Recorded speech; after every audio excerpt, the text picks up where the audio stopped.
নমস্কার বন্ধুরা, আজ সরস্বতী পুজো, তার ওপর আবার ভ্যালেন্টাইন্স ডে। ও, ব্যাপারটাই বেশ অন্যরকম, তাই না? আর আজ আমার বাড়িতে আমি এই প্রথমবার রান্না করছি সরস্বতী পুজোর ভোগ, অর্থাৎ খিচুড়ি, বাঁধাকপির তরকারি, আরও অনেক কিছু। তাহলে চলো শুরু করা যাক। তো প্রথমেই সকাল সকাল উঠে পড়েছি এবং আমাদের বাড়িতে যেহেতু সরস্বতী পুজো হয় তাই এখানে সব কিছু রেডি করা আছে।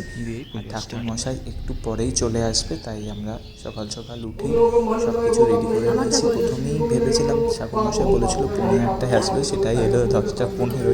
তাই আমরা সকাল সকাল উঠে সব কিছু রেডি করে নিয়েছিলাম। দেখতেই পাচ্ছ চোখ মুখ দেখে যে কতটা টায়ার্ড। যাই হোক, ঠাকুরমশাই এসে পুজো হয়ে গেছে। এরপরে আমি রান্না বসিয়ে দিয়েছি। প্রথমেই করব খিচুড়ি। তো আমি এখানে আলু ফুলকপি কেটে রেখেছি, ডালটাও মুগ ডাল ভেজে নিয়েছি।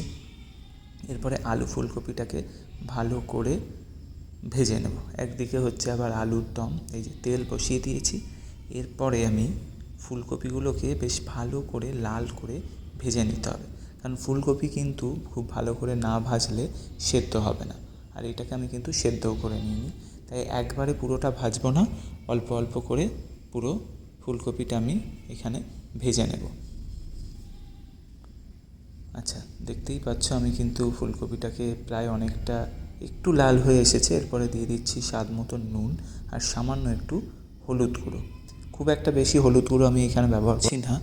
এবার এটাকে আবারও একটু ভালো করে লাল করে ভেজে এটা তুলে নেব। আচ্ছা, এবার এই দিকেও আমি আলুগুলোকে অর্ধেক করে নিয়েছি, আর যেগুলো বড় আলু সেগুলো 4 টুকরো করে নিয়েছি। আচ্ছা, এরপরে খিচুড়ির যে মশলাটা সেটা আমি করে নেব। দিয়ে দিচ্ছি তেজপাতা, শুকনো লঙ্কা। আচ্ছা, তারপরে আমি এর মধ্যে দিয়ে দিলাম 2 চামচ মতন আদা বাটা। দিয়ে ভালো করে মশলাটা কষাবো। আচ্ছা, তারপরে 3টে টমেটো আমি কেটে নিয়েছিলাম, সেটাও এর মধ্যে দিয়ে এবার ভালো করে মশলাটা কষিয়ে নেব। দিয়ে দিচ্ছি স্বাদ মতন নুন, হলুদ, তারপর দেবো জিরে গুঁড়ো আর কাশ্মীরি লাল লঙ্কার গুঁড়ো আর ধনে গুঁড়ো। কাশ্মীরি লাল লঙ্কার গুঁড়োটা আমি কালারের জন্য দিচ্ছি, তোমরা যে যতটা ঝাল খাও সেই অনুযায়ী এমনি লঙ্কার গুঁড়োও দিতে পারো। আচ্ছা, এখানে দেখো মশলাটা বেশ ভালোভাবে কষিয়ে নিয়েছি।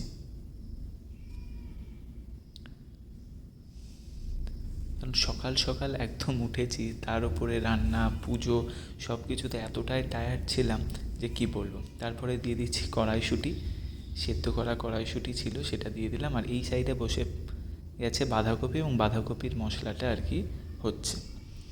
আচ্ছা, এরপরে আমি চাল আর ডালটাকে ভালো করে ধুয়ে নিয়েছি।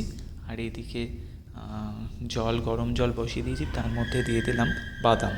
আচ্ছা, আমি এখানে কাঁচা বাদাম দিয়ে দিলাম, কারণ বাদামটা আগে থেকে ভেজানো ছিল না, তাই গরম জলে আগেই দিয়ে দিয়েছি যাতে সেদ্ধ হয়ে যায়। এরপর যে চাল ডালটা আমি ধুয়ে রেখেছিলাম সেটা আমি এখানে দিয়ে দিলাম। আমি এখানে গোবিন্দভোগ চালেরই খিচুড়ি করছি।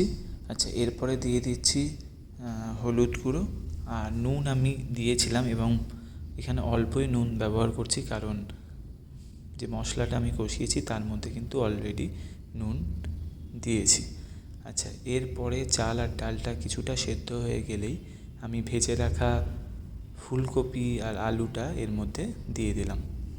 দিয়ে আবারও ভালো করে নাড়তে হবে, কারণ গ্যাস বাড়ানো আছে এবং নিচে লেগে যাওয়ার সম্ভাবনা আছে।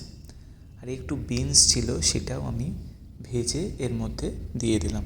বাড়িতে যদি তোমাদের গাজর থাকে, এছাড়া আরও অন্যান্য সবজি থাকে, সেগুলোও কিন্তু তোমরা এর মধ্যে দিতে পারো, খেতে খারাপ লাগবে না। এরপরে আমি মশলাটা এর মধ্যে দিয়ে দিলাম। আচ্ছা, দেখতেই পাচ্ছ আমাকে যে আমি পুরো গেঞ্জি টেঞ্জি পরে একদম মাঠে নেমে পড়েছি, কারণ এত তার আবার আমাকে কলেজ যাওয়ার ছিল এবং আমরা একটা জায়গায় ঘুরতেও যাব, সেটাও তোমরা একটু পরেই দেখতে পারবে। সেই জন্য ভীষণ তাড়াহুড়োতে আমি অর্ধেক রেডি হয়ে রান্নাটা করেছি। মা আর রাকিব সবাই হেল্প করেছে। এরপরে ওপর থেকে একটু দেখতে সুন্দর লাগবে এবং টেস্টটাও ভালোর জন্য নারকেলটা উপরে আমি একটু কুড়িয়ে দিয়ে দিলাম। আর দিয়ে দিচ্ছি বেশ খানিকটা ঘি, কারণ ঘি দিলে গরম গরম খিচুড়ির মধ্যে কিন্তু স্বাদটা একদম অন্যরকম আসে। আর এখানে আমার ভোগের খিচুড়ি কিন্তু অলমোস্ট রেডি। আচ্ছা, এরপরে আমরা সমস্ত বন্ধুরা মিলে বেরিয়ে পড়েছিলাম সরস্বতী পুজো এবং ভ্যালেন্টাইন্স ডের জন্য ঘুরতে এবং একটা রেস্টুরেন্টে খেতে। তার জন্যও তোমাদের কিন্তু পুরো ব্লগটা স্কিপ না করে কিন্তু দেখতে হবে। এই যে আমি, মাম্পি, চয়ন এবং পাপ্পু আমরা অটো করে যাচ্ছি। প্রথমে বাইকে যাওয়ার প্ল্যান ছিল, কিন্তু বাইকে বৃষ্টি টিষ্টি পড়ছিল বলে বাইকের প্ল্যানটাকে আমরা ক্যান্সেল করে আমরা অটোতে গেছিলাম। ব্যাস দেখতেই পাচ্ছ, আমরা এসেছিলাম আমাদের বাড়ি থেকে একটু দূরে একটা কলেজে।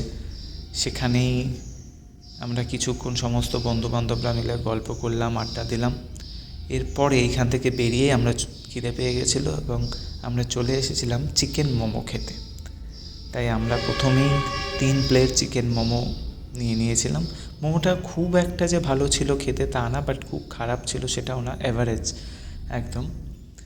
তারপরেই আমরা চলে গেছিলাম কাবাব খেতে। ও কাবাবগুলো যা ছিল, একটা ছিল প্যারে কাবাব নিয়েছিলাম, এছাড়াও আমরা চিকেন যে রোস্ট সেইগুলোও নিয়েছিলাম। খেতে বেশ ভালো ছিল। এখান থেকে খুব একটা বেশি আমরা এই কারণেই খাইনি, কারণ আমাদের এরপরেও রেস্টুরেন্টে যাওয়ার ছিল, সেখানে গিয়েও আমরা খাবো।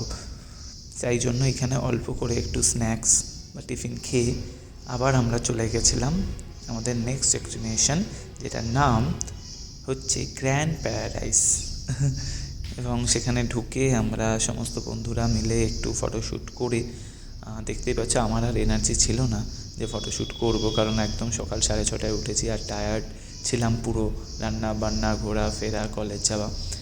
এবং এখানে দেখতেই পাচ্ছ মাম্পি ফটোশ্যুট করছে, পাপ্পু ছবি তুলে দিচ্ছে, ওরাই ফটোশ্যুট করছিল। তারপরে আমাদের খাবার দাবার চলে এসেছিলো। আমরা অর্ডার করেছিলাম মিক্স চাউমিন আর অর্ডার করেছিলাম আর মাঞ্চুরিয়ান অর্ডার করেছিলাম।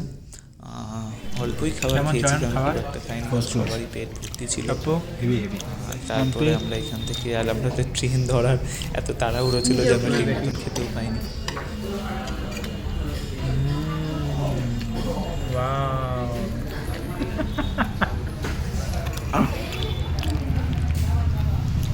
হয়ে গেছে আমাদের ঘোরাফেরা হয়ে গেছে। এবার আমরা লিমকা, একটা কোকোকোলা খেতে খেতে সবাই বাড়ি চলে যাবো। হয়ে গেছে আমাদের ঘোরাফেরা, খাওয়া দাওয়া সব কিছু। ব্লগটা দেখতে গেলে হেসেল করে দেখতে হবে আর ফলো করতে হবে। চলো সবাই টাটা করে দাও। আমাদের ট্রেন চলে এসছে। চলো আমরা, বৃষ্টি পড়ছে খুব।